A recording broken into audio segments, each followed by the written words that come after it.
One and only CMR shopping mall Miyapur లో September 10న గొప్ప ప్రారంభం. ఈ రోజు నాతో పాటు ఉన్న గెస్ట్ గురించి కొంచెం ప్రత్యేకంగా చెప్పాలి. 90s కిడ్స్ బాగా ఇష్టపడతారు, తిట్టుకుంటూ ఇష్టపడ్డారు చాలా మంది. మరి ఆ యాక్టర్ ఎవరో కాదు, భరణి శంకర్ గారు. అసలు మిమ్మల్ని చూస్తుంటే ఏంటి ట్రాన్స్ఫర్మేషన్, అసలు యంగ్ యూత్ లుకింగ్ ఇదిలో కనిపిస్తున్నారు. ఏంటిది యూత్ లుక్ ని ఎంత ట్రై చేసినా సరే ఫేస్ కొంచెం తేడా కొట్టేస్తాను. నాగబాబు గారితో మీ జర్నీ చాలా మందికి తెలుసు, మీ ఇద్దరు క్లోజ్ అని తెలుసు. ఆయనలో బాగా నచ్చే విషయం ఏంటి మీకు? ఈజ్ అ ఫైటర్ అండి. ఎవరికైనా ఏ ఇబ్బంది వచ్చినా సరే ఫస్ట్ నేనున్నానని చెప్పి స్ట్రాంగ్ గా నిలబడతారు. ఆయన ఎంత మందికి హెల్ప్ చేశారో, ఎన్ని రకాలకి హెల్ప్ చేశారో, ఏ అమౌంట్స్ హెల్ప్ చేశారో మాకు తెలుసు. భరణి గారు, ఒక్కసారి where you are started, where you are now అని ఆలోచిస్తే ఏమనిపిస్తుంది? కెరీర్ అన్నది 2003లో నేను స్టార్ట్ చేశాను. మా టీవీకి స్టార్ మాకి సత్య అనే సీరియల్ విజ్ఞాన్ రత్తయ్య గారిది. నా మీద నేను ఆర్టిస్ట్ అని చెప్పి కాన్ఫిడెన్స్ డెవలప్ అవడానికి కారణం మాత్రం చీలాసో స్రవంతి. చీలాసో స్రవంతి సీరియల్ మాత్రం నాకు అన్నీ తీసుకొచ్చింది.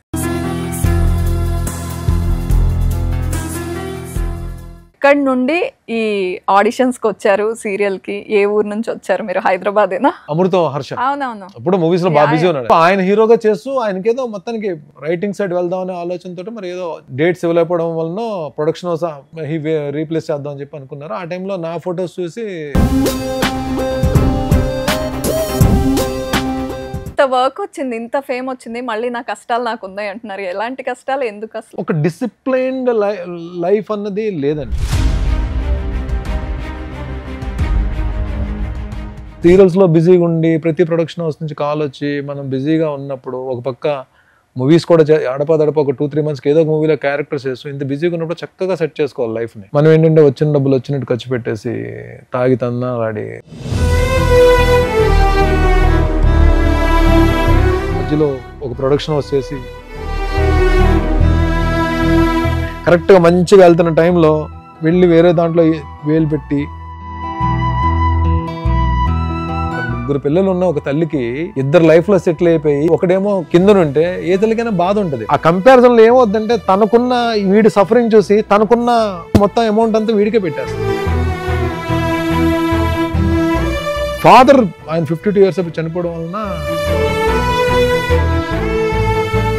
కానీ ఎప్పుడు ఒక మాట చెప్తూ ఉంటారు మదర్స్, ఇలా చేయనన్నా, ఇలా చేయొద్దు. అట్లా అమ్మ ఏమైనా చెప్తారా మీకు? మదర్ అంటే నీకు చాలా ఇష్టం అని చెప్తావు కదా, బట్ మదర్ గురించి నువ్వేం చేసావు? ఇంత ఆలోచిస్తున్నారు కదా, అమ్మని హ్యాపీ చేయాలంటే ఇది చెయ్యాలి అని ఏమన్నా ఉందా? 100% అండి. అన్ని వింటుంటే బిగ్ బాస్ కి వెళ్తున్నారు అనేది కూడా మాకు తెలిసింది. ఎవరు చెప్పారు? కాదు, బిగ్ బాస్ కి వెళ్ళేటప్పుడు ఇన్ని ప్రాజెక్ట్స్ ఎలా మేనేజ్ చేస్తారు? అయిపోయి కదా, చెప్పాను డబ్బింగ్స్ అన్ని అయిపోయి కదా. అయిపోయాయా? ఒక్క సంబరాలు ఇటు కట్టి ఒకటే నేను వాళ్ళకి ఇన్ఫార్మ్ చేశాను. నేను అర్రే చెప్పేశాను మీకు ఇండైరెక్ట్ గా బిగ్ బాస్ కి వెళ్తున్నట్టు. వెల్కమ్ టు సుమన్ టీవీ, నేను దీప. ఈరోజు నాతో పాటు ఉన్న గెస్ట్ గురించి కొంచెం ప్రత్యేకంగా చెప్పాలి. ఈయన సీరియల్స్లోనూ ఫేమస్సే, మూవీస్లో కూడా చాలా సక్సెస్ఫుల్గా ముందుకెళ్తున్నారు. రెండు సైమల్టేనియస్గా తీసుకెళ్తున్నారు. అండ్ ఈయనని 90s కిడ్స్ బాగా ఇష్టపడతారు, తిట్టుకుంటూ ఇష్టపడ్డారు చాలామంది. మరి ఆ యాక్టర్ ఎవరో కాదు, భరణి శంకర్ గారు. మాట్లాడేద్దాం ఆయనతో. నమస్తే భరణి శంకర్ గారు. నమస్తే అండి. దీప గారు నమస్తే అండి. అసలు మిమ్మల్ని చూస్తుంటే ఏంటి ట్రాన్స్ఫర్మేషన్, అసలు యంగ్ యూత్ లుకింగ్ ఇదిలో కనిపిస్తున్నారు. ఏంటిది? యూత్ లుక్ ని ఎంత ట్రై చేసినా సరే ఫేస్ కొంచెం తేడా కొట్టేస్తాండి. అంత మనం ఎంత కాపాడుకున్నా సరే. ఒక 3 years నుంచి మాత్రం ఫిట్నెస్ మీద బాగా ఫోకస్ గా నేను అనుకుంటున్నాను. మరి అంటే కొన్ని హ్యాబిట్స్ మనం చేంజ్ చేసుకుని వెళ్తే లైఫ్ ఎక్కడో చేంజ్ అవుతుంది అని చెప్పి గట్టిగా నమ్మకం ఉంది. అది నిజంగానే జరుగుతుంది అలా. సో ఫిట్నెస్ అనేది మాత్రం ఇప్పుడు మెయిన్ మోటో. కాదు, ఇంతకు ముందు కూడా ఎప్పుడు ఫిట్ గానే ఉండేవాళ్ళు. ఫిట్ గా ఉండేవాడు కానీ ఆ బాడీ వెయిట్ కొంచెం అంటే హెల్దీ, అంటే లుక్ కొంచెం సాలిడ్ గా ఉండేవాడిని. బట్ దాని నుంచి ఇప్పుడు లీన్ మాస్, అది అంటే ఈ ఫిట్నెస్ లాంగ్వేజ్ ఒకటి ఉంటుంది, లీన్ మాస్ లోకి కన్వర్ట్ అయిపోయింది. ఏంటి ఇన్స్పిరేషన్? ఎట్లా ఇన్స్పిరేషన్ ఏం లేదండి. మీరు రెగ్యులర్ వర్కౌట్స్, డైట్ మీద కంట్రోల్ ఉంటే బాగుంటుంది, లైఫ్ కూడా బాగుంటుంది, ఎక్కువ కాలం బతకొచ్చు. సో ఫిట్ గా ఉండొచ్చు. ఫిట్ గా ఉంటే హెల్దీ బాడీ ఉన్న వాళ్ళకి హెల్దీ మైండ్ ఉంటుంది. అండ్ మనం హెల్దీగా ఉంటే మన చుట్టూ ఉన్న వాళ్ళందరూ కూడా వాళ్ళు ఇన్స్పైర్ అవుతారు. చాలా మంది ఇన్స్పైర్ చేస్తున్న అవుతారు, మన ఫ్యామిలీ మెంబర్స్ కానీ మన ఫ్రెండ్స్ కానీ. వాళ్ళని కూడా నేను ఒకనే కదండి మా సర్కిల్లో లైక్ ఫస్ట్ అది సార్ నాగబాబు గారి దగ్గర నుంచి ఈ ఫిట్నెస్ అనేది మా అందరికీ అలవాటైంది. ఓకే. చాలా మంది అన్నదానం చేస్తారు, వస్త్రదానం చేస్తారు, ఆయన మాత్రం అందరికీ ఆరోగ్యం దానం చేస్తుంటారు. ఓకే. అంటే ఆయన చెప్తారా ఫిట్ గా ఉండాలి, కొంచెం ఫిట్నెస్ మీద కాన్సన్ట్రేట్ చేయండి అని? అందరికీ చెప్తారు, ఆయన చుట్టూ ఉన్న వాళ్ళందరికీ చెప్తారు. నాగబాబు గారితో మీ జర్నీ చాలా మందికి తెలుసు, మీ ఇద్దరు క్లోజ్ అని తెలుసు. మీరు ఇంకా చాలా మంచి విషయాలు చెప్తున్నారు, ఫిట్నెస్ గురించి చెప్తారు అని. ఆయన బయట వీడియోస్లో కూడా ఎప్పుడు మోటివేటింగ్గా మాట్లాడతారు, చాలా మంచి విషయాలు మెసేజెస్ ఇస్తూ ఉంటారు. మీరు క్లోజ్గా ఉన్నారు కాబట్టి ఆయనలో బాగా నచ్చే విషయం ఏంటి మీకు? ఈజ్ అ ఫైటర్ అండి. అంటే మేము దగ్గర నుండి చూసాం కదా, ఆయన హెల్త్ విషయంలో కానీ బౌన్స్ బ్యాక్ అవ్వడం నా కళ్ళతో నేను చూశాను. నేను చాలా మందికి తెలియని విషయం ఏంటంటే వాళ్ళ తమ్ముడు గారి లాగే, పవన్ కళ్యాణ్ గారి లాగే, చిరంజీవి గారి లాగే ఈయన కూడా హెల్పింగ్ హ్యాండ్. ఎవరికైనా ఏ ఇబ్బంది వచ్చినా సరే ఫస్ట్ నేనున్నానని చెప్పి స్ట్రాంగ్గా నిలబడతారు. అది నాట్ ఓన్లీ ఆయన క్లోజ్ ఫ్రెండ్స్ మా గురించే కాదు, బయట ఎవరైనా వచ్చి అంటే పార్టీ పరంగా కానీ ఎవరైనా, లేదంటే ఆయన సర్కిల్లో కానీ, లేదంటే ఆయన ఫ్యాన్స్ మెగా ఫ్యాన్స్లో కానీ ఎవరికైనా ఏదైనా ఇబ్బంది వచ్చినా సరే ఫస్ట్ రియాక్ట్ అయ్యేది నేనున్నానని చెప్పి, అభయహస్తం ఇచ్చి నేను చూసుకుంటానని చెప్పి నిలబడే వ్యక్తి ఆయన. అది ఈ విషయం ఆయన ఎంతమందికి హెల్ప్ చేశారో, ఎన్ని రకాలుగా హెల్ప్ చేశారో, ఏ అమౌంట్స్ హెల్ప్ చేశారో మాకు తెలుసు. అది చాలా మందికి తెలియదు. అది అంటే this is not the platform to talk all these things, but క్లోజ్గా ఆయనతో మూవ్ అవుతాం కాబట్టి మాకు తెలుసు ఆయన ఎంతమంది ఆయన వలన హెల్ప్ తీసుకున్నారు, ఫైనాన్షియల్గా కానీ అన్ని రకాలుగా హెల్ప్ తీసుకున్న వాళ్ళు ఎంతమంది ఉన్నారో, ఏ రకంగా హెల్ప్ జరిగిందో మాకు తెలుసు. భరణి గారు ఒక్కసారి where you are started, where you are now అని ఆలోచిస్తే ఏమనిపిస్తుంది? కెరీర్ అన్నది 2003లో నేను స్టార్ట్ చేశాను మా టీవీకి, స్టార్ మాకి నిత్య అనే సీరియల్ విజ్ఞాన్ రత్తయ్య గారిది. సో దాని తర్వాత ఈటీవీ, తర్వాత జస్టిల్లో జెమిని, తర్వాత ఆ 3 సీరియల్స్ వరకు కూడా భరణి ఓకే వైజాగ్ నుంచి వచ్చాడు, క్యారెక్టర్స్ గురించి ట్రై చేస్తున్నాడు, లక్కీగా టీవీలో హీరో కింద అయిపోయాడు. హీరో మెటీరియల్ కాదో నాకు తెలియదు అప్పటికి, బట్ హీరో అని చెప్పి ఒక పేరు పెట్టారు. ఆడియన్స్ చేస్తారు కదా నచ్చితే హీరోని. అలా అని కాదు, అంటే నేను ఎప్పుడు అద్దంలో చూసుకున్నప్పుడు నా ఫేస్ హీరో అని చెప్పి నేను ఎప్పుడు ఫీల్ అవునండి. మేబీ ఎక్కువ నెగిటివ్ క్యారెక్టర్స్ చేయడం వలన ఆ స్టాంప్ పడిపోయిందేమో నాకు తెలియదు నాకు. సో జస్టిల్లో సీరియల్, నాన్న సీరియల్ తర్వాత వచ్చిన సీరియల్ చీలాసో స్రవంతి తర్వాత మాత్రం నాకు అంటే నా మీద నేను ఆర్టిస్ట్ అని చెప్పి కాన్ఫిడెన్స్ డెవలప్ అవడానికి కారణం మాత్రం చీలాసో స్రవంతి సీరియల్ మాత్రం నాకు అన్నీ తీసుకొచ్చింది. పేరు తీసుకొచ్చింది, ఆర్టిస్ట్ నన్ను గుర్తింపు తీసుకొచ్చింది, నా మీద నాకు నమ్మకం ఆర్టిస్ట్ నమ్మకం నాకు పెరిగేటట్టు చేసింది, బోల్డ్ అవార్డ్స్ తీసుకొచ్చింది. బట్ ఆ సీరియల్ తర్వాత నా రెమ్యునరేషన్ పెంచింది అదే సీరియల్. అవును కదా, ఆ సీరియల్లో వచ్చిన ఫేమ్ వల్లనే తర్వాత నేను చేసిన సీరియల్స్ అన్ని మంచి స్టాండర్డ్స్ సెట్ చేసింది. కానీ యాక్టర్ గా వచ్చే ముందు చాలా డౌట్స్ తో వస్తారు, అసలు మనం చేయగలమా, మనకు ఆపర్చునిటీ వస్తుందా, ఇట్లా అంతా. మీకు ఎలా ఆపర్చునిటీ? డౌట్స్ లేవు, ఏం లేదు, నాకు బ్లాంక్ తో వచ్చానండి. ఓకే. ఏదో రీజన్ ఎవరో కామెంట్ చేయడం వల్ల మనకి ఎక్కడో బాధ అనిపించి ఇటు వచ్చాము. అంటే సరే మనం కూడా ఒకసారి ట్రై చేద్దాం చెప్పి వచ్చాము. వచ్చిన తర్వాత అంటే ఒక్కొక్కసారి అంటే మనకి లక్ ఎలా యాడ్ అవుతుంది అంటే, ఒక సీరియల్లో ఆర్టిస్ట్ని మారుద్దామని హీరోని మారుద్దాం అని చెప్పి ఆ హీరోని మార్చి నన్ను పెట్టారు. అలాగే ప్రియాంకలో కూడా హీరోని మార్చి నన్ను పెట్టారు. ఆ టైంలో నేను ఎంటర్ వాళ్ళకి ఏంటో అప్పటి వరకు ఉన్న ఫేసెస్ కాకుండా ఒక ఫ్రెష్ ఫేస్ అవసరమైంది. లక్కీగా ఆ టైంలో నేను రావడం నాకు హెల్ప్ అయింది. ఏది ఫస్ట్ 2 సీరియల్స్ వరకు. బట్ జస్టిల్లో కూడా ఫ్రెష్ ఫేస్ గురించి వాళ్ళు సెట్ చేశారు. బట్ ఆ సీరియల్ నాకు ఏమైందంటే చీలాసో స్రవంతిలో క్యారెక్టర్ పడడానికి ఆ సీరియల్ హెల్ప్ అయింది. బట్ చీలాసో స్రవంతి మాత్రం నాకు అంటే స్టార్టింగ్ అంటే వన్ వీక్ టెలికాస్ట్ అయిన దగ్గర నుంచే నాకు అంటే క్యారెక్టర్ ఆడియన్స్లోకి చాలా బాగా ఫాస్ట్గా వెళ్ళింది. అది చాలా రేర్ అండి. అంటే చాలా మందికి అంటే కెరీర్ స్టార్టింగ్లోనే అలాంటి క్యారెక్టర్స్ పడితే మనకి కాన్ఫిడెన్స్ వస్తుంది, అంటే లక్ కూడా. అది కెరీర్ స్టార్టింగ్లో అలాంటి క్యారెక్టర్స్ పడడం మాత్రం నిజంగానే లక్ అనుకోవాలి. సో చిలాసో ఎన్ని ఇయర్స్ జరిగిందండి షూట్ అంతా కూడా? 5 years అనుకుంటా. 5 years. సో వాళ్ళందరితో కనెక్షన్ ఇంకా ఇప్పటికీ 100%. నందు పాజిటివ్ క్యారెక్టర్ ఇప్పటికీ అంటే weekly once 10 days monthly once అయినా మాట్లాడుకుంటుంటాం మేము. శేఖర్, అందులో ఛత్రపతి శేఖర్ ఫ్రెండ్ శశిధర్ అని చెప్పి ఇంకో ఆర్టిస్ట్ ఉన్నాడు, అబ్బాయి నా క్లోజ్ ఫ్రెండ్. హీరోయిన్ మీనా గారు, మనా చౌదరి గారు అయితే ఇంకా నాకు లైక్ సొంత అన్నయ్య లాగా, ఎందుకంటే నాకు లైఫ్ ఇచ్చిన ప్రొడ్యూసర్ కదండి. డెఫినెట్గా పెద్దన్నలాగే నేను చూసుకుంటాను. నేను ఇప్పుడు చౌదరి గారు చాలా సందర్భాల్లో నేను స్టేజ్ మీద కూడా చెప్పాను నాకు లైఫ్ ఇచ్చిన పర్సన్ అని చెప్పి. ఇక్కడ నుండి ఈ ఆడిషన్స్కి వచ్చారు సీరియల్కి. ఏ ఊరు నుంచి వచ్చారు మీరు? హైదరాబాదేనా? కాదండి, నాది వైజాగ్. ఆడిషన్ సీరియల్ వరకు ఆడిషన్స్ ఇవ్వలేదండి. ఓ నేను వెళ్ళి ఏదో అమ్మ వచ్చాను ట్రై చేద్దాం అని చెప్పి నేను హైదరాబాద్ వచ్చి, వైజాగ్ నుంచి హైదరాబాద్ వచ్చి అక్కడ అమీర్పేటలో ఏదో డబ్బింగ్ స్టూడియోలో ఫొటోస్ ఇస్తే ఆ ఫొటోస్ తీసుకున్న వాళ్ళు ఓహోహో ఏం లేదు. అంటే యాక్చువల్లీ మన హర్షవర్ధన్ ఉన్నాడు కదా, అమృతం హర్ష, అప్పుడు మూవీస్ లో బాగా బిజీ ఉన్నాడు. ఇప్పుడు నాకు కూడా మంచి ఫ్రెండ్ ఆయన. సో ఆయన హీరోగా చేస్తూ ఆయనకేదో మొత్తానికి రైటింగ్ సైడ్ వెళ్దాం అనే ఆలోచనతో మరి ఏదో డేట్స్ ఇవ్వలేకపోవడం వలన ప్రొడక్షన్ రీప్లేస్ చేద్దాం అని చెప్పి అనుకున్నారు. ఆ టైంలో నా ఫొటోస్ చూసి కొంచెం రిజెంబ్లెన్స్ ఉందని చెప్పి సరే భరణిని తీసుకుందాం ఈ క్యారెక్టర్ అని చెప్పి వాళ్ళకి కాల్ చేశారు అన్నమాట. అలాగే జర్నీ అలా స్టార్ట్ అయింది. అంటే పెద్ద ఆడిషన్స్ ఇచ్చేసి ఇక్కడికి వచ్చి సినిమా కష్టాలు, అసలు సినిమా కష్టాలు కానీ ఉన్నాయి, కష్టాలు లేవని లేదు. ఈవెన్ బిజీగా ఉన్నా సరే నా కష్టాలు నాకు ఉన్నాయి.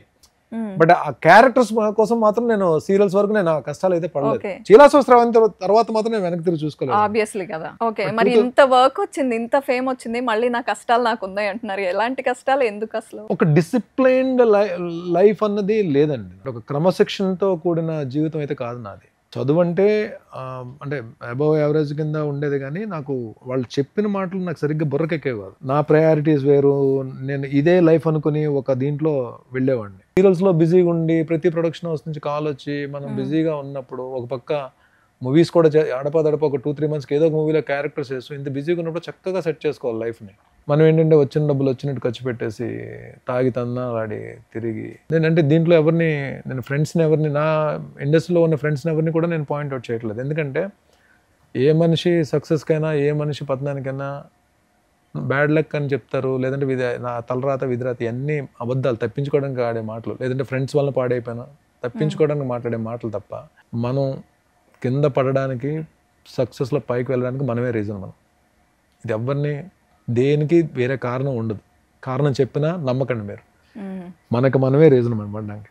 మన ఆలోచన విధానం ఎప్పుడైతే మన ఆలోచనలు హెల్దీగా ఉంటాయో, మన ఆలోచనలు సక్రమంగా ఉంటాయో, మనం అన్నిటికీ రెస్పెక్ట్ ఇచ్చుకుంటూ మనల్ని మనం ప్రేమించుకుంటూ వెళ్తామో వాళ్ళ లైఫ్ బాగుంటుంది యాక్చువల్గా. అంటే ఒకవేళ నిజంగానే కింద పడినా లెగిచి మళ్ళీ ఫైట్ చేసే ఇది ఉంటుంది. ఇప్పుడు వేరే ఏమిటంటే డబ్బులు దగ్గరికి వచ్చేటప్పటికి ఆ డిసిప్లిన్ లేకపోవడం, మధ్యలో ఒక ప్రొడక్షన్ హౌస్ చేసి డబ్బులు ప్రొడ్యూస్ చేసినట్టున్నారు కదా. ప్రొడ్యూస్ చేశాను. మోటివేట్ చేస్తారా మీరు ప్రొడ్యూస్ చేయండి అని, లేకపోతే మనకే వస్తుందా? ఏ ఉండదండి, ఏ ఉండదు.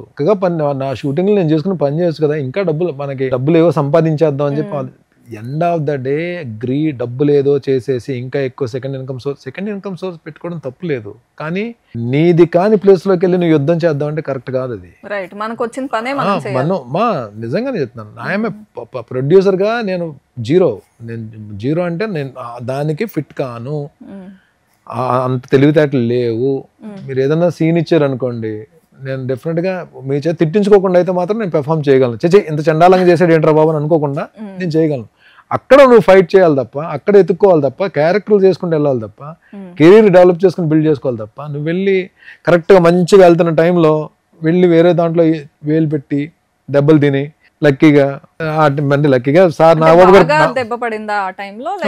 మంచి అమౌంట్ పోయిందండి. అంటే ఆ టైంలో నాకు అది పెద్ద అమౌంట్. లక్కీగా ఏంటంటే అది పోయిన తర్వాత కూడా నేను ఆర్టిస్ట్గా మళ్ళీ బిజీగా ఉండడం, మళ్ళీ క్యారెక్టర్స్ చేయడం వలన మళ్ళీ కొంచెం పైకి రాగలిగాను. కొంచెం లైఫ్ స్టైల్కి ఏం ప్రాబ్లం లేకుండా ముందుకెళ్ళిపోయింది.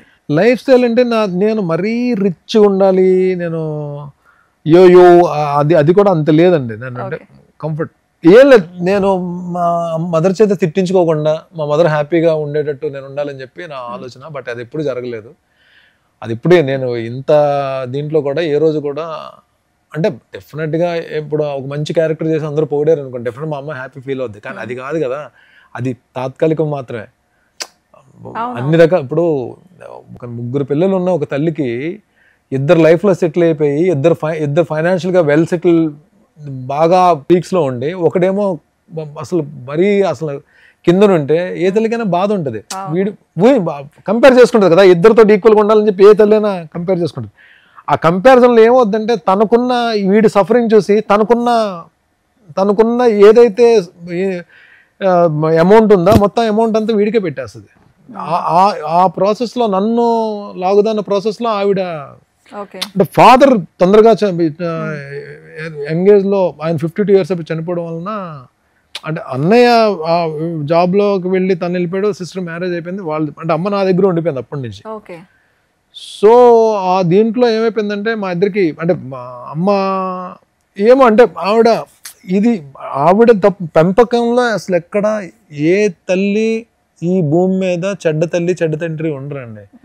వాళ్ళ పిల్లలు బాగుండాలని కోరుకుంటారు.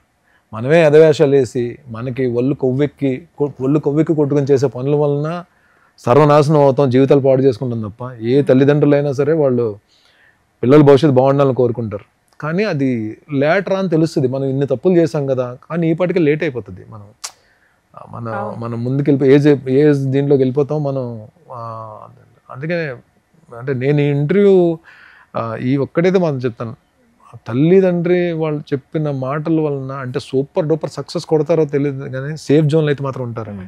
వాళ్ళు సేఫ్ జోన్లో ఉంటారు, అంటే కష్టాలు అయితే ఉండవని నేను నమ్ముతాను. వాళ్ళు ఎంతవరకు సక్సెస్ కొడతారో నాకు తెలియదు కానీ డెఫినెట్గా వాళ్ళు ఏంటంటే వాళ్ళు చెప్పిన మాటలు కానీ పెడచెవిని పెట్టకుండా వెళ్తే మాత్రం లైఫ్ బాగుంటుంది. భరణి గారు, మరి ఇంత దెబ్బ తగిలిన తర్వాత మీకు ఆ డిసిప్లిన్ అనేది ఎప్పుడు వచ్చింది? అంటే ఆ రియలైజేషన్ కానీ లేదు మనం సేఫ్గా ఉండాలి, ప్లాన్ చేసుకోవాలి అని ఎప్పటి నుంచి, ఏ ఇయర్ నుంచి? డబ్బులు కావాలి, డబ్బులు టైట్ అయిపోయాయి. షూటింగ్లు చేసి వస్తున్న డబ్బులు ఏవైతే డెబిట్స్ ఉన్నాయో వాటిని కట్టేస్తుంటాం.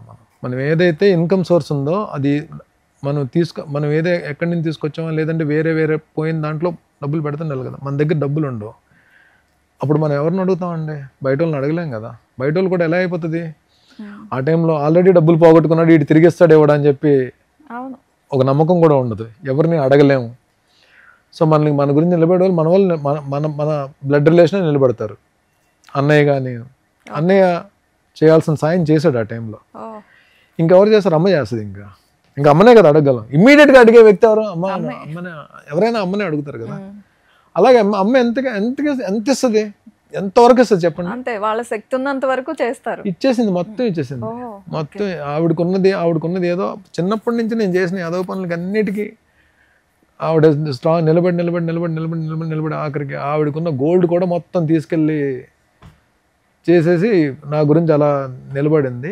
ఇప్పుడు అదే నాకు తాపత్రయం. ఇంత చేసిన తల్లికి నేను ఆనందాన్ని ఇవ్వాలి, సంతోషాన్ని ఇవ్వాలని చెప్పి నాకు విపరీతమైన పిచ్చి ప్రేమ. అమ్మంటే నాకు చాలా అంటే అమ్మంటే ఇష్టం లేని మనుషులు ఎవరు ఉంటారు? బట్ నాకేమైపోయిందంటే ఫాదర్ తర్వాత చనిపోయింది కరెక్ట్గా అంటే ఒక 22 ఏజ్ అప్పుడు ఫాదర్ వెళ్ళిపోవడం వల్ల ఏమందంటే ఇంకా ఏదైనా సరే షేర్ చేసుకోవడానికి అమ్మే ఉండేది.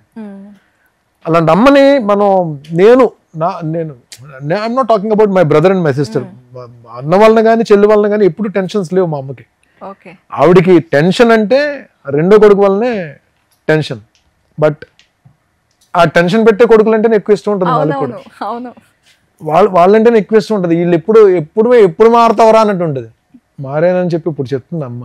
అంటే ఆవిడకి 100% సంతోషాన్ని ఇవ్వలేకపోయాను కానీ బట్ ఇప్పుడైతే హ్యాపీగానే ఉన్నారు.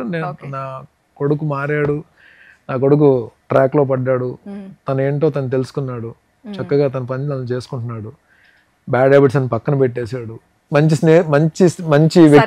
మంచి వ్యక్తి దొరికారు, అండర్లో ఉన్నాను, గురువు గైడెన్స్ లో వెళ్తున్నాడు. ఈ నమ్మకంతో కొంచెం హ్యాపీగానే ప్రశాంతంగా ఉంది. బట్ డెఫినెట్ గా అండి నేను I'm ready to do anything for my mom. కానీ ఎప్పుడు ఒక మాట చెప్తుంటారు మదర్స్, ఇలా చేయనన్నా ఇలా చేయొద్దు, అట్లా అమ్మ ఏమైనా చెప్తారా మీకు? ఇష్టం ఉంది అని చెప్పడం కరెక్ట్ కాదు. ఆ ఇష్టం కూడా నువ్వేం చేసావు? నీ తల్లికి నువ్వు భరణి అంటే ఇష్టం కాబట్టి తల్లి చేసేసింది, చేయాల్సిందంతా చేసేసింది, ఇంకా తల్లికి చేయడానికి ఏం లేదు వయసులో. బట్ నీ మదర్ అంటే నీకు చాలా ఇష్టం అని చెప్తావు కదా, బట్ మదర్ గురించి నువ్వేం చేసావు? నీ ఇష్టం వరకు ఉంచు, అది చేయాల్సిన బాధ్యత ఇప్పుడు ఉంది నీకు. లేకపోతే ఇంకా నన్ను నేను మోసం చేసుకున్నట్టు అవుతుంది, నన్ను నేను చీట్ చేసుకున్నట్టు అవుతుంది. ఇంత ఆలోచిస్తున్నారు కదా, అమ్మని హ్యాపీ చేయాలంటే ఇది చెయ్యాలి అని ఏమన్నా ఉందా మీకు? 100% అండి. I don't want to reveal here. ఆవిడకి ఒక చిన్న కోరికలు ఉన్నాయి, చిన్నవి కోరికలు ఉన్నాయి. That I have to fulfil. 100% I will fulfil చేస్తాను నేను పక్కా. రేపు అనే రోజున నేను ధైర్యంగా మా అమ్మని చూసి అమ్మ ఎదుగో అమ్మా నేను చేశానమ్మా అని చెప్పుకున్న రోజు డెఫినెట్గా దగ్గరలోనే ఉందని చెప్పి నేను అనుకుంటున్నాను. నేను అది కాన్ఫిడెన్స్ అయితే ఉంది నాకు. భరణి గారు, చాలా మంది సీరియల్స్ చేస్తే మూవీస్ లో ఛాన్స్ రాదంటారు, మూవీస్లో తీసుకోరంటారు, కానీ మీరు సైమల్టేనియస్గా అది చేశారు ఇది చేశారు, బోల్డ్ అని మూవీస్ పెద్ద పెద్ద హీరోస్తో చేశారు, మంచి మంచి డైరెక్టర్స్తో చేశారు. సో మీరు ఏమంటారు, నిజంగా సీరియల్స్ చేస్తే మూవీస్ కష్టమా? మరి మీకేమనిపిస్తుంది నన్ను చూస్తే? మరి నేనే చేశానని చెప్తున్నారు కదా. అదే మీరు ఒక్కరున్నారు అంటే రాని ఆపర్చునిటీస్ రాకుండా వెనకబడిన వాళ్ళు చాలా మంది ఉన్నారు, అందుకని అడుగుతున్నా. ఈజీగా ఏం రాలేదండి. ఇప్పుడు బాహుబలిలో నేను చేసిన క్యారెక్టర్ నేను ఆడిషన్ ఇచ్చాను ఆయనకి. ఆల్రెడీ సార్కి, రాజమౌళి సార్కి నేను ఎలా ఆడిషన్ ఇచ్చాను అంటే యమదొంగలో చేసినా సరే యమదొంగ వరకు వెళ్ళడానికి ఏంటంటే నాకు రాజీవ్ కనకాల గారు ఆయన హెల్ప్ చేశారు. ఓహో.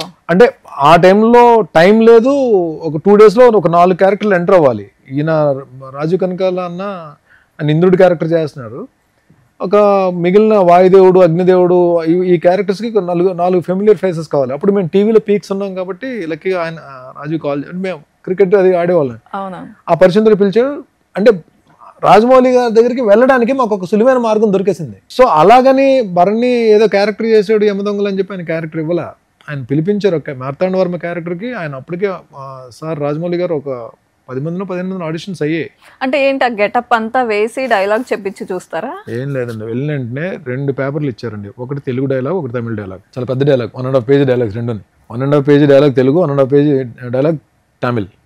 కాకపోతే చిన్న మనకి ఇప్పుడు అప్పటికే ఆయన సక్సెస్ఫుల్ డైరెక్టర్ కదండి, అన్ని హిట్లు కొట్టేసాను. బాహుబలి టైంకి ముందుకి అన్ని హిట్స్ కదా. చిన్న ఎవరైనా ఆడిషన్ ఇవ్వడానికి వెళ్ళినప్పుడు భయం అన్నది తీసి పక్కన పెడితే ఒక చిన్న కంగారు ఉంటుంది. ప్లస్ ఏంటంటే సెలెక్ట్ అవుతాము అవ్వమా, పెద్ద సినిమా, ఈ ఆలోచనలు ఉంటాయి కదా. దీంతో ఈ ఆలోచనతోనే ఇలా అక్కడ తప్పులు చేస్తాం మనం. ఆ కాన్ఫిడెన్స్ కానీ తగ్గిపోయిందంటే. బట్ ఒకటి ఏంటంటే డైలాగ్ వరకు అయితే నాకు ఇబ్బంది లేదు. నేను తమిళ్ ఇచ్చినా తెలుగు ఇచ్చినా ముందు ఒక 5 minutes టైం ఇస్తే నేను బై హార్ట్ అండ్ నేను చెప్పేస్తాను, డైలాగ్ చెప్పేస్తాను, అది ఇబ్బంది లేదు నాకు. బట్ ఏంటంటే ఆల్రెడీ యమదొంగ చేస్తున్నాం కాబట్టి వెళ్ళండి, భరణి ఎలా ఉన్నావు, భరణి ఎలా ఉన్నావు అనగానే నేను కూల్ అయిపోయాను. భరణికి ఒక కాఫీ ఇవ్వండి, భరణి కాఫీ తాగుతూ నువ్వు 2 డైలాగ్ ప్రిపేర్ అవ్వు, నాకు ఒక 10 నిమిషాలు టైం అని చెప్పి ఆయన లోపలికి వెళ్ళారు. ఎప్పుడైతే ఆయన అలా మాట్లాడారో నేను కొంచెం అయిపోయింది. కాఫీ తాగుతూ 2 డైలాగ్ ప్రిపేర్ అయ్యాను. హోమ్ థియేటర్ ఉంటుంది, హోమ్ థియేటర్లో పిలిచారు. డోర్స్ వేసేమన్నారు ఆయన, నేనే హోమ్ థియేటర్లో. చెప్పు తమిళ్ చెప్తావా తెలుగు చెప్తావా, ఫస్ట్ ఏ డైలాగ్ చెప్తావు అంటే సార్ మీ ఇష్టం సార్ అని చెప్పాను. అబ్బా లేదన్నారు, అబ్బా అయితే తమిళ్ చెప్పన్నారు. చెప్పాను, తమిళ్లో డైలాగ్ చెప్పాను, సరే తెలుగులో డైలాగ్ చెప్పాను. ఒక చిన్న కరెక్షన్ చెప్పారు, అంటే లైక్ నిలబడే పోస్చర్స్ అవి కొన్ని చిన్న కరెక్షన్స్ చెప్పారు. నేను ఇంకా అలా చూస్తున్నాను, బర్ని నువ్వు బయటికి వెళ్తే మేనేజర్ ఎవరు అంటారు, నీకు అడ్వాన్స్ చెక్ ఇస్తారు, తీసుకుని వెళ్ళు అని చెప్పాను. ఓహో. నాకు ఫస్ట్ టైం నేను ఒక మూవీ ఆడిషన్ ఇచ్చి, ఆడిషన్ అయిన వెంటనే అడ్వాన్స్ చెక్ తీసుకున్నది ఆ మూవీకి, బాహుబలి మూవీకి. అంటే అవి మనకి కాన్ఫిడెన్స్ పెంచుతాయి మనకి. ఆయన దగ్గర ఆడిషన్ ఇచ్చి క్యారెక్టర్ అంటే it's not a small character అండి. నేను అది చాలా పెద్ద ఎపిసోడ్. అంటే నా డెత్ నుంచి సినిమా టేక్ ఆఫ్ అందుకుంటుంది. 2 పిల్లల్ని రమ్యకృష్ణ గారు కూర్చోబెట్టి, అందులో నేను చేసిన కాంబో రమ్యకృష్ణ గారు, నాజర్ గారు, సత్యరాజ్ గారు, ఒక 500 మంది వెనక జూనియర్ ఆర్టిస్టులు, ఒక 3 to 4 crores worth of set. ఈ సెటప్లో చేసిన క్యారెక్టర్. బట్ అంటే అదే అండ, బాహుబలి గోపాల చేసిన తర్వాత టీవీస్లో ఎలాగ బ్రేక్ వచ్చిందో, బాహుబలి గోపాల తర్వాత అంటే నేనేదో అద్భుతం చేశాను, ఎరగదీసే పెర్ఫార్మెన్స్ చేస్తానని చెప్పి నేను అనుకోను. బట్ ఒక పెద్ద సినిమాల్లో అంటే రికగ్నైజ్డ్ క్యారెక్టర్స్ చేశాను కాబట్టి అందుకుంటుంది, మంచిగా వెళ్తుంది కెరీర్ అనుకున్నా. బట్ అంత జరగల. బట్ అది చేసినా సరే, గోపాల చేసినా సరే, నా సీరియల్స్ నేను చేసుకుంటూ వెళ్తున్నా. బట్ అడప 2-3 months ఏదో క్యారెక్టర్స్ ఉంటే చేసుకుంటూ వెళ్తున్నా. బట్ 2020లో ఎప్పుడైతే ఇంకా నాకు అన్ని వేరే వర్క్స్ ఇవన్నీ ఉండడం వల్ల నేను ఎప్పుడైతే సీరియల్స్ మానేసానో అప్పుడు I started focusing on total web series and movies. ఈ వెబ్ సిరీస్ అనేది స్టార్ట్ అయిన తర్వాత ఏదో ప్రతి ఆర్టిస్ట్ కి ఏదో క్యారెక్టర్ వస్తూనే ఉంది. అది అంటే ఇప్పుడు ఎవరు అంటే అంత ఖాళీగా లేరు, కొంచెం వాళ్ళకి ఇన్కమ్ సోర్స్ అనేది దొరుకుతుంది ఆర్టిస్టులకి. సో మూవీస్ చేశారు, సీరియల్స్ చేశారు, కానీ మీకు ఏది హార్ట్ కి దగ్గరగా ఉంటుంది? సీరియల్స్ అండి. టీవీ అంతే కదండి. నాకు ఇక్కడ ఏముందండి, వైజాగ్ నుంచి బట్టలు సర్దుకొని వచ్చిన తర్వాత ఎవరు తెలుసండి, ఎవరు తెలియదు కదండి. టీవీయే కదా నన్ను చాలా మందికి పరిచయం చేసింది, మీకు చాలా మంది టీవీ నన్ను హక్కుని చేర్చుకుంది. ఇంకా ఇలా ఉండి యుద్ధం చేయగలుగుతున్నాం అంటే దానికి కారణం టీవీయే. ఆ టీవీ మనకున్న ఇచ్చిన క్యారెక్టర్స్ కానీ ఎక్కువ అంటే అన్ని సంవత్సరాలు ఎక్కడ గ్యాప్ లేకుండా చేయడానికి కారణం కానీ మనకు కొంచెం ఎంతో కొంత కాన్ఫిడెన్స్ ఉండడం. ఈవెన్ పెద్ద డైరెక్టర్స్కి దగ్గరికి వెళ్ళడానికి ఆ డోర్స్ ఓపెన్ అయింది కూడా టీవీ. గోపాల గోపాల యాక్ట్ చేస్తున్నాను ఈ మూవీలో నేను ఉంటాను అండ్ పవన్ కళ్యాణ్ గారికి దగ్గరగా ఉంటాను అని తెలిసినప్పుడు మీ ఫీలింగ్ ఏంటి? గోపాల గోపాల నాకు ఆల్ ఆఫ్ సడన్ కాల్ అండి అప్పుడు, ఎందుకంటే సీతామహాలక్ష్మి చేస్తున్నాం స్టార్ మాలో. నేను సార్ని అడుగుదాం అనుకున్నాను, నాకు ఒక క్యారెక్టర్ చెప్పండి సార్ అని అడుగుదాం అనుకున్నా.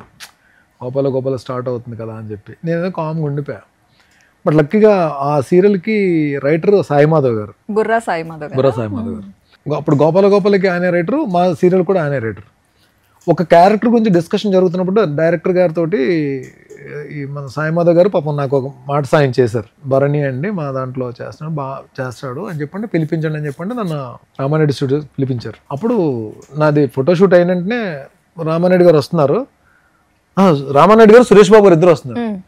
సో డైరెక్టర్ గారు సురేష్ బాబు గారికి పరిచయం చేశారు, ఆ భూపాల్ క్యారెక్టర్ భరణి చేస్తానని చెప్పండి. ఆయన చూసి ఓకే గుడ్ గుడ్ అని చెప్పాను, అంతే.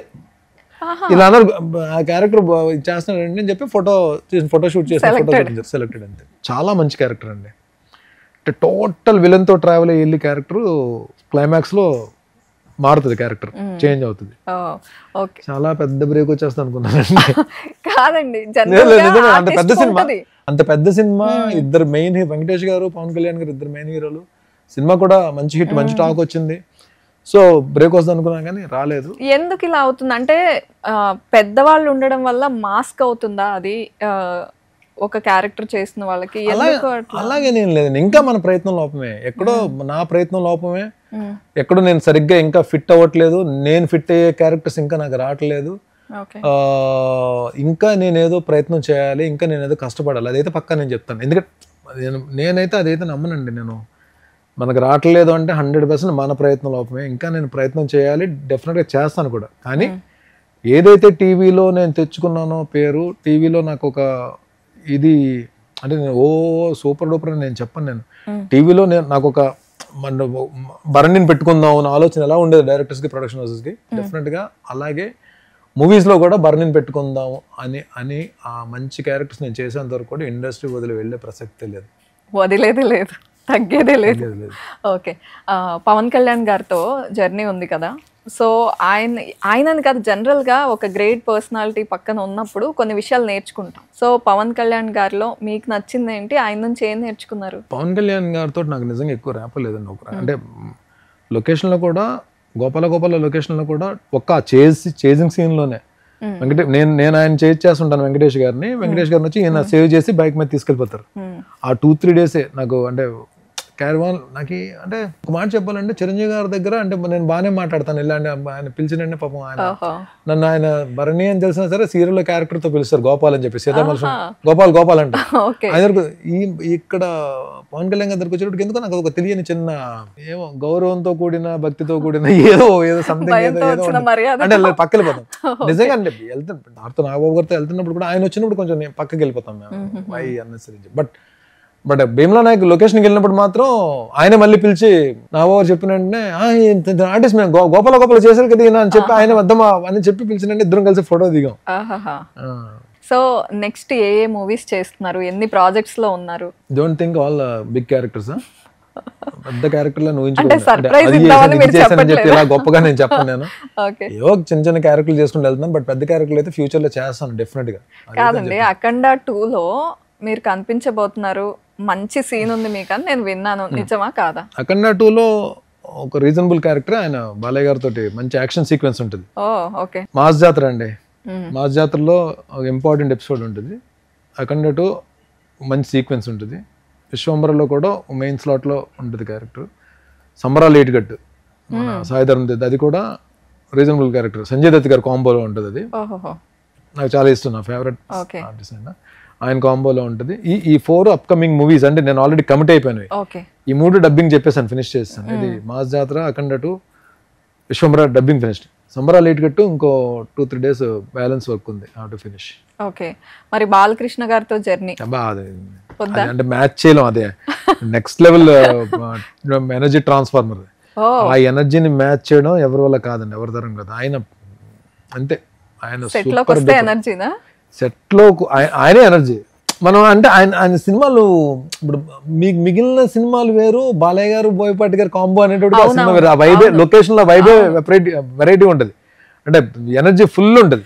డైలాగ్స్ కానీ నాకు నన్ను కొట్టి ఆయన చెప్తున్న డైలాగ్స్ నాకు ఇప్పటికీ గుర్తున్నాయి. ఇప్పుడు నేను చెప్పకూడదు, అది అంటే కరెక్ట్ కాదు, ఇది ప్లాట్ఫామ్ కాదు. అసలు ఆయన మెమరీ పవర్ కానీ ఆయన ఇన్వాల్వ్మెంట్ కానీ అసలు అద్భుతం అండి బాబు. నిజంగానే లొకేషన్లోనే ఆయన కొట్టి మనకి డైలాగ్ చెప్తుంటే విత్ బ్యాక్గ్రౌండ్ స్కోర్ మనకి వినబడుతుంటది, ఆయన నడిచి వస్తుంటే అలా ఉంటుంది ఆయన. ప్లస్ ఇంకోటి ఏంటంటే ఒక మనం చేస్తున్నాము చేయగలుగుతున్నాం అని చెప్పి అనిపిస్తే మాత్రం ఒక కంఫర్ట్ జోన్ ఏర్పడుతుంది ఆయన దగ్గర. అంటే చాలా అంత మంచిగా మాట్లాడతారంటే అంత మంచిగా మాట్లాడతారు. ఈవెన్ లంచ్ బ్రేక్ అయిన తర్వాత మళ్ళీ షార్ట్ లోకి వెళ్ళిన తర్వాత మన మెనూ ఏమేమి తిన్నాం అని చెప్పి అన్ని అడుగుతారు, మళ్ళీ నువ్వేమేమి తిన్నావు మొత్తం చెప్పని అడుగుతారు. It's very super. అంటే నాకైతే ఐఎమ్ వెరీ కంఫర్ట్ విత్, అంటే అసలు ఎక్కడ ఇంత కూడా లేకుండా ఉంది. కానీ బాలకృష్ణ గారు ఎప్పుడు ఎక్కువ క్యారవాన్ లో ఉండరు, బయటే ఉంటారు, ఆయన అందరితో పాటు ఉంటారు, అదంతా చెప్తుంటారు. 100% ఆయన క్యారవాన్ లో అసలు ఉండరు. ఆయన మార్నింగ్ ఆయన వెళ్ళి ఆయన రెడీ అయిపోయానంటే ఇమ్మీడియట్ గా వచ్చేస్తారు, ఒక టేబుల్ వేస్తారు, కూర్చుంటారు, ఇంకంతే. అది డస్ట్ ఎండ సంబంధం లేదు, ఇంకా అసలు మొత్తం ప్యాకప్ అయిన తర్వాత మధ్యలో లంచ్ బ్రేక్ వెళ్తారు, మళ్ళీ వచ్చేస్తారు, మళ్ళీ ఇక్కడ కూర్చుంటారు. మళ్ళీ మధ్యలో మేము వెళ్తుంటాం, మమ్మల్ని పిలుస్తారు, భరణి రా అని పిలుస్తారు. ఇవన్నీ వింటుంటే బిగ్ బాస్ కి వెళ్తున్నారు అనేది కూడా మాకు తెలిసింది. ఎవరు చెప్పారు? కాదు, బిగ్ బాస్ కి వెళ్ళేటప్పుడు ఇన్ని ప్రాజెక్ట్స్ ఎలా మేనేజ్ చేస్తారు? అయిపోయి కదా చెప్పాను, డబ్బింగ్స్ అన్ని అయిపోయి కదా. అయిపోయాయి. ఒక్క సంబరాలు ఇటుకట్టు ఒకటే నేను వాళ్ళకి ఇన్ఫార్మ్ చేశాను. నేను అర్రే చెప్పేశాను మీకు ఇండైరెక్ట్ గా బిగ్ బాస్ కి వెళ్తున్నట్టు మీకు.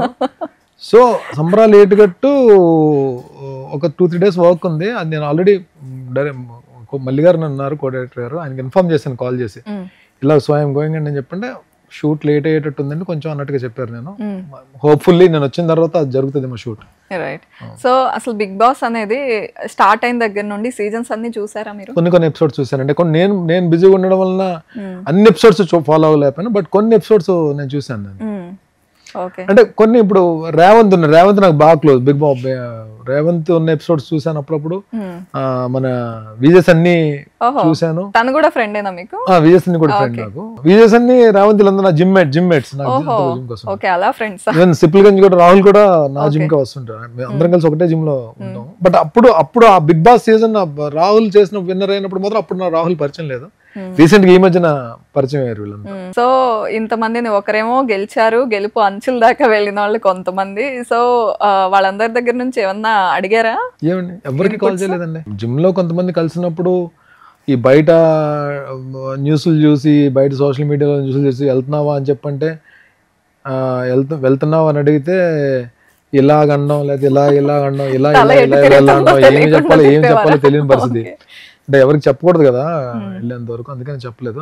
నేను ఇంకా వెళ్ళిపోతుంది, ఇప్పుడు ఇంకో గంటలో ఎంటర్ అవుతున్నాను కాబట్టి మీకు రివీల్ చేస్తున్నాను. నేను లోపలికి వెళ్తున్నాను కాబట్టి, ఇది కూడా నేను లోపలికి వెళ్ళి టెలికాస్ట్ అయిన తర్వాత ఇది మీరు చేస్తారు కాబట్టి నేను చెప్తున్నాను నేను మీకు. లేదంటే మీ ఇంటర్వ్యూలో కూడా నేను చెప్పేవాడిని కదా. అంటే ఫస్ట్ బిగ్ బాస్ కి వెళ్తున్నాను అని డిసైడ్ అయినప్పుడు మైండ్ లో వచ్చిన థాట్ ఏంటి? ఫస్ట్ ఎవరైతే నేను నా లైఫ్ లో ఇంపార్టెంట్ పర్సన్స్ అని చెప్పి నేను ఎవరైతే అనుకున్నానో వాళ్ళతో ఫుల్ ముందు షేర్ చేసుకున్నానండి. ఇలా వెళ్దాం అనుకుంటున్నానని చెప్పంటే పాజిటివ్ నోటే వచ్చింది అటు నుంచి కూడా. సో ఎప్పుడైతే అక్కడి నుంచి పాజిటివ్ నోట్ వచ్చిందో అమ్మకు కూడా ఇన్ఫార్మ్ చేశాను. అమ్మ కూడా కొద్దిగా ఎగ్జైట్ అయింది, కానీ తల్లి ప్రేమ కదా పాపం ఆవిడ. ఎప్పుడు నాన్న అంటే ఇలా 6th కానీ 7th కానీ వెళ్ళాల్సి ఉంటుందమ్మా, సెప్టెంబర్లో ఉంటుంది. మరి 9th నీ పుట్టినరోజు కదమ్మా, 9th నీ బర్త్డే కదా, నాగార్జున గారికి చెప్పి 9th తర్వాత వెళ్ళొచ్చు కదా అంటుంది పాపం ఆవిడ.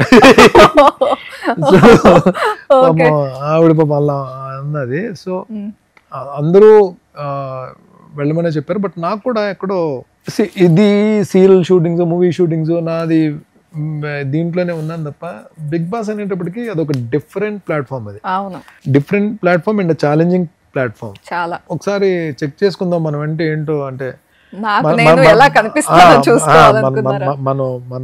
మనం ఏంటి, నేను ఎంతవరకు కరెక్ట్ గా ఉన్నాను, అసలు నేను కరెక్ట్ గా ఉన్నానా లేకపోతే నన్ను నేను మోసం చేసుకుని బతుకుతానా, లేకపోతే నేనేంటో ప్రపంచానికి చూపించాలనుకుంటున్నారా? నేనేంటో ప్రపంచానికి చూపించాను మనం ఎవరో అండి. ఒక అవకాశం వచ్చింది అక్కడ, అంటే నేను కంపల్సరీగా వెళ్ళాలని అంతకుముందు లేదు, బట్ కొన్ని కారణాలు మాత్రం నన్ను వెళ్ళాలి అని చెప్పి డెసిషన్ తీసుకున్నట్టు చేసేయి. ఆ డెసిషన్స్ ఏంటన్నది హౌస్ లోకి వెళ్ళాక తెలుస్తుంది. ఇప్పుడు మాత్రం చెప్పరు, చాలా విషయాలు దాచేస్తున్నారు, మీరు చెప్పట్లేదు కదండి దాచాను. చాలా మంది ఆడియన్స్ మిమ్మల్ని తిట్టుకుంటూ ఇష్టపడుతూ చూసారు, చాలా మందికి ఇష్టమైన మిమ్మల్ని విలన్ రోల్లోనే చూసారు. వాళ్ళందరికీ ఒక క్యూరియాసిటీ ఉంటుంది, భరణి నిజంగా ఎలా ఉంటారు, నిజంగానే అంత కోపం ఉంటుందా? భరణి తిట్టలేదండి వాళ్ళు, భరణి తిట్టలేదు వాళ్ళు. ఆ క్యారెక్టర్ ఉంది, మహేష్ని తిట్టారు. కానీ ఇక్కడ ఇప్పుడు వెళ్తుంది క్యారెక్టర్ కాదు కదా, ఇక్కడ వెళ్తుంది భరణి. డెఫినెట్ గా ఆ ఇంపాక్ట్ అనేది కొంత ఉంటుంది. అమ్మా ఈడు వచ్చాడు రా బాబు అని చెప్పి మొన్న ఇప్పుడు ఈ దీని గురించి రకరకాల వీళ్ళు వస్తున్నారు వాళ్ళు వస్తున్నారు అని దీనికి వచ్చినట్టు నా పేరు మొత్తం అందరూ యూట్యూబ్ లో మొత్తం రన్ అవుతుంది, భరణి వస్తున్నారని చెప్పిందని. మీమ్స్ కూడా ఎలా వచ్చాయి అని చెప్పంటే చీలాసో స్రవంతి ఫోటో పెట్టారు, 90 kids అని పెట్టారు, కింద మీమ్స్ లో అన్న మళ్ళీ వస్తున్నావు అన్నా నువ్వు టీవీకి అని పెట్టారు. నాకే నవ్వు వచ్చింది నాకు అది చూసిన తర్వాత. సో డెఫినెట్ గా ఆ క్యారెక్టర్స్ ఏవైతే నేను నెగిటివ్ క్యారెక్టర్స్ చేసినా ఆ ఇంపాక్ట్ అయితే ఉంటుంది. అలానే నెగిటివ్ క్యారెక్టర్స్ నాకు అన్ని నెగిటివ్ క్యారెక్టర్స్ చేయడానికి నాకు తెలుగు ప్రజలందరూ నాకు అంత అన్ని అవకాశాలు కల్పించి నేను చేసిన సీరియల్స్ అన్ని అంత హిట్ చేసిన తర్వాత డెఫినెట్గా అది ఒక రకంగా అభిమానమే. అది ఎవరు తెలుగు ప్రేక్షకులు నన్ను సీరియల్ ద్వారా ఎలా ఆదరించారో క్యారెక్టర్స్ పరంగా, ఇప్పుడు రియల్గా భరణి ఒకసారి ఒక ప్లాట్ఫామ్కి వెళ్ళిన తర్వాత ఆ ఆదరణ ఉంటుందని చెప్పి నాకు గట్టి నమ్మకం ఉంది. బట్ ఎంత ఆదరణ ఉన్నా ఆడియన్స్ మన మీద ఎంత నమ్మకం పెట్టుకున్నా సరే అక్కడికి వెళ్ళిన తర్వాత ఆ టైంలో మనం వాడే గేమ్ మాత్రం డెఫినెట్గా మనని ముందుకు తీసుకెళ్లాలా లేదా కూర్చోబెట్టేయాలా బయటకు పంపించాలని చెప్పి అది డిసైడ్ చేస్తుంది. చూద్దాం లోపలికి వెళ్ళిన తర్వాత భరణి అనేవాడు ఎలా ఉంటాడు. ఓకే, గేమ్ ప్లాన్ చేసుకుని వెళ్ళాలా, కాన్ఫిడెంట్గా వెళ్ళాలా, లేకపోతే మనం ఎలా ఉన్నామో అలా ఉండాలా? కాన్ఫిడెంట్ గా వెళ్ళాలి, లోపల ప్లాన్ చేసుకుని ఆడాలి, మనం ఎలా ఉన్నామో అలా ఉండాలి, అంతే కదా. నిజంగా మీరే ఆన్సర్ చెప్పేశారు. క్వశ్చన్ అడుగు నా డిఓపి గారు, అంతే కదండి, ఆయన కూడా అంతే అన్నారు. కాన్ఫిడెంట్ గా ఉండాలంట, గేమ్ ప్లాన్ ఉండాలంట, మనం ఎలాగో మనం జెన్యూన్ గా ఉండాలంట, ఆయన కూడా అదే చెప్తున్నారు. రైట్, మొత్తానికి చాలా స్మార్ట్ గా ప్లాన్ చేశారు. ఇదే స్మార్ట్నెస్ తో ఆడితే కప్పు కొట్టుకుని వచ్చేస్తారు. ఆల్ ది బెస్ట్ మీకు. వెళ్తున్నారని నేనైతే ఫిక్స్ అయిపోయాను. గానీ అదే జరిగితే డెఫినెట్ గా ఫస్ట్ ఇంటర్వ్యూ మీకే ఇస్తాను. ఓకే, చేద్దాం, మనం ఇంటర్వ్యూ చేద్దాం. అండ్ మీరు చాలా మందితో వర్క్ చేశారు కాబట్టి వాళ్ళ నేమ్స్ చెప్తాను, వాళ్ళల్లో మీకు వావ్ అనిపించే క్వాలిటీ చెప్పండి. Pawan Kalyan garu, unique, simplicity and helping hand. Nagababu garu, my guru, my mentor, my love, my friend, my brother. Nagarjuna గారిని చూస్తే ఏమనిపిస్తుంది? ఆల్మోస్ట్ అందరు హీరోస్తో వర్క్ చేశానండి. చిరంజీవి గారితో వర్క్ చేశాను, పవన్ కళ్యాణ్ గారితో, వెంకటేష్ గారితో, జూనియర్ ఎన్టీఆర్ గారితో, బాలయ్య గారితో 2 సినిమాలు చేశాను. అండ్ కళ్యాణ్ రామ్ గారితో, అందరితో, మోహన్ బాబు గారు అందరితో చేశాను నేను. నాగార్జున గారితో మాత్రం ఎందుకో ఒకే ఒకసారి ఇప్పుడు స్క్రీన్ షేర్ చేసుకోవడానికి ఒక అవకాశం దొరికింది కాబట్టి సమ్ సాటిస్ఫాక్షన్. ఓకే, నాగార్జున గారి గురించి ఏమైనా అంటే ఆయన్ని ఇంటర్వ్యూస్ లో చూసుంటారు, మూవీస్ చూసుంటారు, ఆయన మాట తీరు చూసుంటారు, సో ఆయనలో బెస్ట్ అనిపించేది ఏంటి? ఫర్ ఎవర్ యంగెస్ట్ అండి. ఓకే, మేబీ అలాంటి హీరోలు కూడా మనకి ఇన్స్పిరేషన్ ఏమో, మేము ఈ ఫిట్నెస్ దీనిలోకి వెళ్ళాం. ఓకే, అండ్ బాలకృష్ణ గారు నచ్చే క్వాలిటీ, వావ్ అనిపించేది? Energy transformer. అండ్ రాజమౌళి గారు, ఇండస్ట్రీలో వాకింగ్ ఎన్సైక్లోపీడియా ఆయన. రాజీవ్ కనకాల గారు, అన్నయ్య. క్రేజీ అంకుల్స్ చేశారు కదా మీరు, శ్రీముఖి గారి గురించి చెప్పండి. బాంబర్ అంటే ఏ విషయంలో అలా అనిపిస్తుంది? ఎనర్జీయా? బాంబర్ అంటే మళ్ళీ మీరు నెగిటివ్ గా తీసుకెళ్ళారు? అయ్యో లేదు, Sreemukhi she like what I feel చలాకితనం అండి. అంటే చలాకీగా అంటే తన ప్రెజెన్స్ ఆఫ్ మైండ్ కానీ తను ప్రెజెంట్ చేసుకునేది మాత్రం చాలా ఎనర్జీ తోటి ఉంటుంది, చలాకీతనం ఉంటుంది. ఓకే, డైరెక్టర్ బాబీ గారు, ఆయన ఫస్ట్ చెప్పాలంటే అంటే బ్రదర్ అని పిలుస్తారు కాబట్టి చెప్పాలి. బట్ ఆయన కష్టపడి పైకి వచ్చిన వ్యక్తి, అంటే వర్క్ హార్డ్ డైరెక్టర్, అండ్ డెఫినెట్గా సక్సెస్ రేట్ కూడా ఆయనది బాగుంది కూడా. ఆయన కూడా అంటే బాగా ఒక యూనిక్ క్వాలిటీ మీకు తెలిసింది చెప్పండి, మీకు నచ్చే క్వాలిటీ చెప్పండి. నన్ను బ్రదర్గా ట్రీట్ చేస్తారు. ఓకే, మీకు ఇంపార్టెన్స్ ఇవ్వడం అదంతా మీకు నచ్చుతుంది. బోయపాటి గారు, డైనమిక్. Very nice. ఫైనల్ గా ఒకటి చెప్పండి, మెగా ఫ్యామిలీ కాకుండా సినిమా ఇండస్ట్రీలో మీకు బాగా నచ్చే హీరో ఎవరు? ఇంకొకటి, బిగ్ బాస్ గురించి ఏం చెప్తారు? ఆ గేమ్ షో గురించి, ఆ రియాలిటీ షో గురించి. The platform with so many emotions in different characters. Okay, one of the character గా మిమ్మల్ని చూడబోతున్నాం in an hour. Thank you so much for your time Bharani garu. And thank you so much for your time also. అంటే నేను నిజంగానే నాకు time లేదు, నేను పరిగెడుతున్నాను. నేను సరే మీరు నాకు సపోర్ట్ చేసి లోపలికి వెళ్ళిన తర్వాత నా గేమ్ బాగుండేటట్టయితే మీరందరూ నాకు సపోర్ట్ చేయాలి. డెఫినెట్లీ సుమన్ టీవీ తరపున నేను బిగ్ బాస్ ప్రేక్షకులందరికీ కూడా, బిగ్ బాస్ ని చూసే ప్రేక్షకులందరికీ కూడా సుమన్ టీవీ తరపున నేను ఒక రిక్వెస్ట్ చేస్తున్నాను. నా గేమ్ మీకు నచ్చినట్టయితే నేను జెన్యున్గా ఆడడానికి ట్రై చేస్తాను. కానీ ఎంత జెన్యున్గా ఆడినా సరే అక్కడికి వెళ్ళిన తర్వాత చాలా క్యారెక్టర్స్ తోటి మనం ట్రావెల్ అవ్వాలి, చాలా క్యారెక్టర్స్ మనం ఫేస్ చేయాలి. కాబట్టి ఆ టైంకి నేను ఎలా ఉంటానో ఏంటో నాకు తెలియదు. బట్ స్టిల్ నేను అలా ఉండడానికి నేను ప్రయత్నించి నేను I try to give my best. ఒకవేళ నేను ఆడే గేమ్ నచ్చేటట్టయితే మాత్రం మీరు దయచేసి నన్ను ఎంకరేజ్ చేయండి, హెల్ప్ చేయండి, సపోర్ట్ చేయండి please. All the best Bharani garu. Thank you so much. Thank you so much. Thank you so much. Suman టీవీలో మీ పర్సనల్ అండ్ బిజినెస్ ప్రమోషన్స్ కోసం కింది నెంబర్కి కాంటాక్ట్ చేయండి.